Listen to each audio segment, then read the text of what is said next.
ఆంధ్రప్రదేశ్ రాజకీయం అంతా కూడా కాపు కులం చుట్టూ తిరుగుతుంది. కాపు ఓట్ బ్యాంక్ చుట్టూ తిరుగుతుంది. వైసీపీ ఆలోచన ఏందంటే కాపు ఓట్ బ్యాంక్‌ని కూటమికి దూరం చేయాలి అని. కూటమి ఆలోచన ఏందంటే ఆ ఓట్ బ్యాంక్‌ని తమ దగ్గరే కాపాడుకోవాలి అని. ఇలా ఎవరి ప్రయత్నాలు వాళ్ళు చేసుకుంటున్నారు. ఇక్కడ వైసీపీ వాదన ఏంటి అంటే కూటమి అధికారంలోకి వచ్చిన తర్వాత కాపుల మీద వేధింపులు పెరిగాయి, కాపులకి అన్యాయం జరుగుతుంది. ఇది వైసీపీ లేవనెత్తుతున్న వాదన. దీనికి కూటమి చెప్తుంది ఏంటంటే కాపులకి మేము అధిక ప్రాధాన్యత ఇస్తున్నాం, కాపులకి న్యాయం చేస్తుంది చేయగలిగేది మేము మాత్రమే. ఆ మాటకు వచ్చినప్పుడు వైసీపీ అధికారంలో ఉన్నప్పుడు అసలు కాపులకి జరిగిన న్యాయం ఏంటి అని కూటమి ప్రశ్నిస్తుంది. గతంలో చంద్రబాబు నాయుడు కాపులకి 5% రిజర్వేషన్లు ప్రపోజ్ చేస్తే దాన్ని జగన్ రద్దు చేశాడు, అమలు చేయలేదు. కాపులకు ఉన్నటువంటి పథకాలు చాలా రద్దు చేశాడు. కాపు యువత విద్యార్థుల కోసం వాళ్ళు విదేశీ చదువుల కోసం పెట్టిన పథకాన్ని కూడా రద్దు చేశాడు. కాపు కార్పొరేషన్ని నిర్వీర్యం చేశాడు. కాపుల్ని రాజకీయంగా వాడుకొని వదిలేశాడు. కాపులకి రాజకీయంగా ప్రయారిటీ ఇవ్వలేదు. కాపు ప్రజలకు ఉన్న పథకాలు అమలు చేయలేదు. ఇది కూటమి చెప్తున్నటువంటి వాదన. ఇక్కడ ఎవరి వాదన వాళ్ళకుంది. ఇదంతా ఎందుకోసం జరుగుతుంది అంటే ఆంధ్రప్రదేశ్లో కాపు ఓట్ బ్యాంకు 15% నుంచి 20% మధ్యలో ఉంటుంది. చాలా ప్రధానమైన ఓట్ బ్యాంకు. ఈ ఓట్ బ్యాంకు ఎవరిని గెలిపించాలి, ఎవరిని ఓడించాలి అనే దాంట్లో చాలా కీలకం. నిజానికి ఈ ఓట్ బ్యాంక్ కూటమికి కలిస్తేనేమో వన్ సైడ్ విక్టరీ. ఈ కాపు ఓట్ బ్యాంక్ వైసీపీ వైపు టర్న్ అయితేనేమో వైసీపీ గెలవటానికి కూడా అవకాశం ఉంటుంది. అంటే ఆల్రెడీ ఫిక్స్డ్గా ఉన్న వైసీపీ ఓట్ బ్యాంక్తో ఈ కాపు ఓట్ బ్యాంక్ కలిస్తే వైసీపీకి చాలా పెద్ద అడ్వాంటేజ్. ఆల్రెడీ కూటమి వైపు ఈ కాపు ఓట్ బ్యాంక్ ఉంది. ఇప్పుడు కాపు ఓట్ బ్యాంకు ఉండటం వల్ల ఏంటంటే ఈస్ట్ గోదావరి, వెస్ట్ గోదావరి, వైజాగ్, శ్రీకాకుళం, విజయనగరం, కృష్ణా, గుంటూరు జిల్లాల్లో చాలా పెద్ద ఎత్తున కాపు ఓట్ బ్యాంక్ ఎవరి పక్షాన ఉందో వాళ్ళకి సీట్లు వస్తాయి. కూటమి పక్షాన ఉంటే అసలు వన్ సైడ్ కూడా. ఎందుకంటే జనసేన టీడీపీ పొత్తులో ఉండి కాపు ఓట్ బ్యాంక్ అంతా కూడా యూనిటీగా ఉంటే ఇతర సామాజిక వర్గాల ఈక్వేషన్స్ ఆల్రెడీ టీడీపీ జనసేన కూటమికి ఉన్నాయి కాబట్టి వారు వన్ సైడ్ అయింది పోయినసారి ఎన్నికల్లో వచ్చినట్టుగా. ఇప్పుడు ఈస్ట్ వెస్ట్ గోదావరి జిల్లాలో అయితే మొత్తానికి మొత్తం క్లీన్ స్వీప్ అవుతాయి. ఆ పరిస్థితి ఉంటుంది. ఈ రాయలసీమలో కూడా వైసీపీ ప్రభావం తగ్గించి కూటమి వైపు విజయ అవకాశాలు నిలబెట్టింది కాపు ఓట్ బ్యాంక్ కనుక వన్ సైడ్గా కూటమి వైపు ఉంటే. అందుకనే ఆ కాపు ఓట్ బ్యాంక్ వన్ సైడ్గా ఉంది కాబట్టి దాన్ని ఎట్టయినా విడదీయాలి. కాపు ఓట్ బ్యాంకు జనరల్గా వైసీపీ వైపు రావాలి అంటే టీడీపీ జనసేన విడిపోవాలి.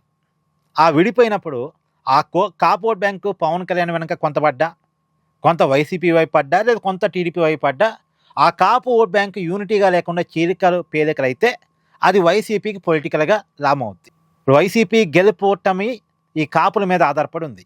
ఇప్పుడు నిజానికి ఆంధ్రప్రదేశ్లో చాలా పెద్ద సామాజిక వర్గం బీసీలు. కానీ బీసీలు ఒకే సామాజిక వర్గంగా పరిగణించడానికి లేదు. అనేక సబ్ క్యాస్టులు ఉంటాయి.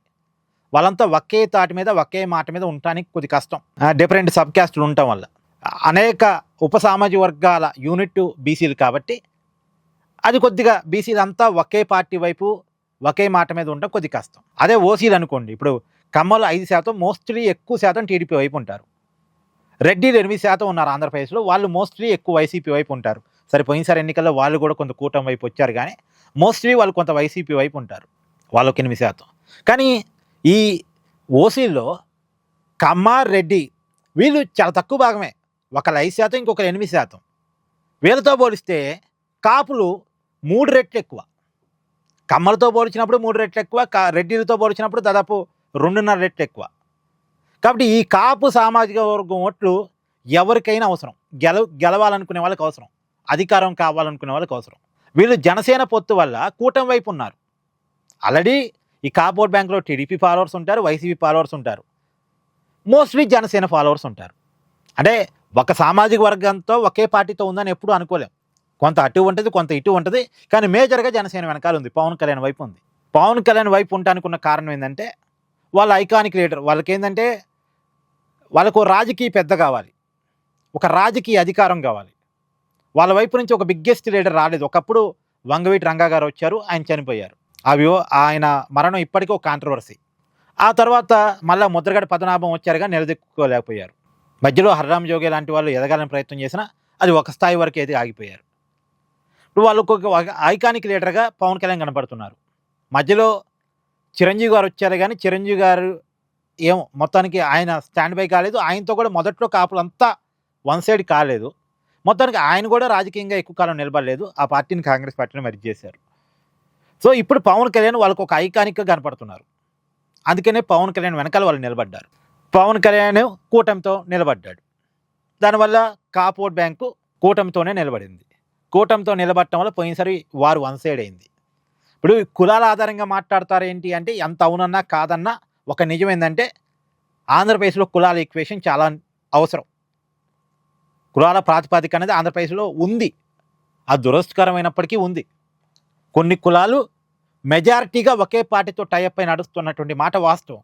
కాబట్టి ఇప్పుడు కాపు సామాజిక వర్గం ఓట్లు 20% వరకు ఉంటున్నాయి. కాబట్టి ఆ సామాజిక వర్గం ఓట్లు కనుక వన్ సైడ్గా కూటమి వైపు ఉంటే, టీడీపీకి ఉన్న కాపులు, జనసేన వైపు ఉన్న మేజర్ కాపులు అంతా ఒకటిగా ఉంటే మాత్రం వైసీపీకి 2029లో అధికారం అసాధ్యం. అధికారం అసాధ్యం. నేను చెప్తున్న మాట కాదు, విజయసాయిరెడ్డి ఓపెన్ స్టేట్మెంట్ ఇచ్చాడు. టీడీపీ జనసేన కలిసి ఉన్నంత కాలం వైసీపీ అధికారంలోకి రాదు. పాదయాత్ర కాదు, మోకరయాత్ర చేసినా రాదు. ఇది నేను చెప్పింది కాదు, విజయసాయిరెడ్డి చెప్పింది. ఇది ఒక బహిరంగ సత్యం. ఇది వైసీపీకి కూడా తెలుసు. అందుకనే టీడీపీని జనసేనని విడదీయడానికి చాలా ట్రై చేసింది. అది పెద్దగా వర్కౌట్ కాకపోవటం వల్ల ఇప్పుడు కాపుల్ని పవన్ కళ్యాణ్ని దూరం చేయాలి, కూటమికి దూరం చేయాలి. కూటమికి దూరం చేయడం ద్వారా ఆటోమేటిక్గా లబ్ధి జరిగేది వైసీపీకే. ఆ ప్రయత్నాన్ని, అందుకనే ప్రతిదానికి కులం రంగు పూయటానికి ఉన్నటువంటి రీజన్ అదే. చాలా లార్జ్ ఓట్ బ్యాంకు, చాలా ప్రభావం చూపించే ఓట్ బ్యాంకు, చాలా యూనిటీగా ఉండేటువంటి ఓట్ బ్యాంకు. అందులోనూ నేను ఇందాక చెప్పాను కదా, చాలా పెద్ద జిల్లాలు అయినటువంటి ఈస్ట్ వెస్ట్. సహజంగా ఆంధ్రప్రదేశ్లో ఉండేటువంటి సెంటిమెంట్ ఏంటంటే, ఈస్ట్ వెస్ట్ జిల్లాల్లో ఎవరికైతే ఆధిక్యం వస్తుందో వాళ్ళే రాష్ట్రంలో అధికారంలో ఉంటారు అనేటువంటిది ఒక సాంప్రదాయం, ఒక నమ్మకం.